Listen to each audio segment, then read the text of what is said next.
It's a pleasure to be with you again today.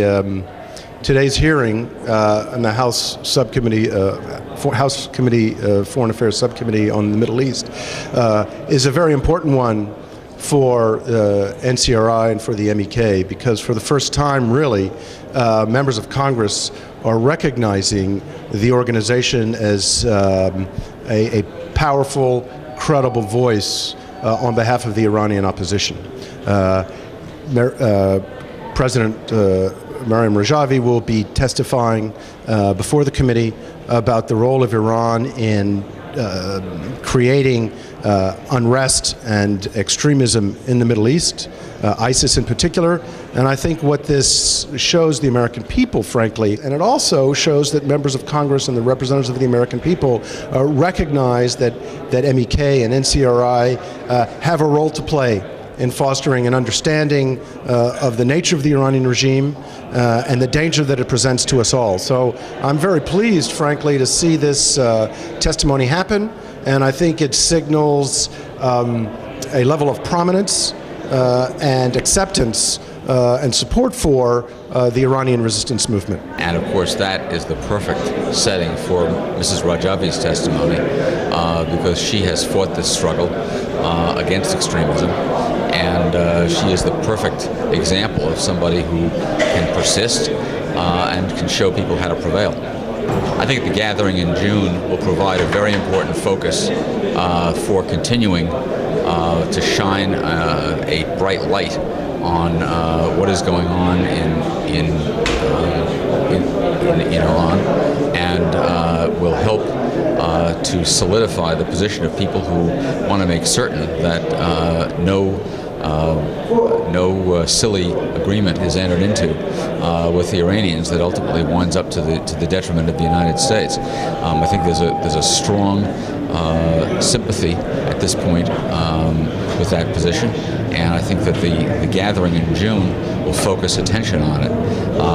Certainly Mrs. Rajavi's testimony is a great breakthrough for the MEK and for her in bringing this message to Americans, and the gathering in June will then reinforce that message. And I urge anybody who hears this, who can come to the gathering, to come, because the more people who are there, obviously, the stronger the message, and I intend to be there myself.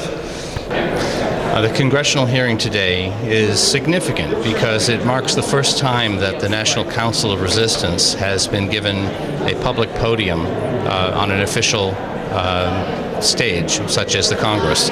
So Chairman Poe has brought Madam Rajavi's testimony in live to the members of Congress for the record, and this has caused, predictably, a number of critics to raise the same kinds of issues that they have always raised with regard to the Mujahideen Khalq and the NCRI.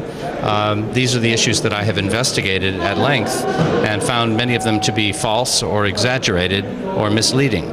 So in many ways, this event today allows us to look at these issues in the press in Washington. It's become a big story. You may know I wrote a book 2 years ago reviewing the 47-year history of the Mujahideen Khalq, in which I showed that the United States government had a misleading and improper and historically false set of data concerning these facts. Now, in June there will be the rally in Paris. I think this is an important transition, if you will, for the resistance, because it has now become clear that Iran did not want to have a détente with the United States, did not want to come to an understanding for a more stable Middle East, but instead has disregarded the sovereignty of its neighbors, whether it's Iraq or Syria or Lebanon or Yemen. They've caused a refugee crisis by supporting Bashar al-Assad's regime and driving Syrians into Jordan and Turkey. And now you have a crisis in the Mediterranean. All of this is coming from the Quds Force and the IRGC, as well as Yemen. America's embassy has been emptied. We have left. Our diplomats have left Yemen. So a lot of things are moving forward. It's an important time to focus on extremism and fundamentalism. And we welcome Madam Rajavi's voice as a very strong woman.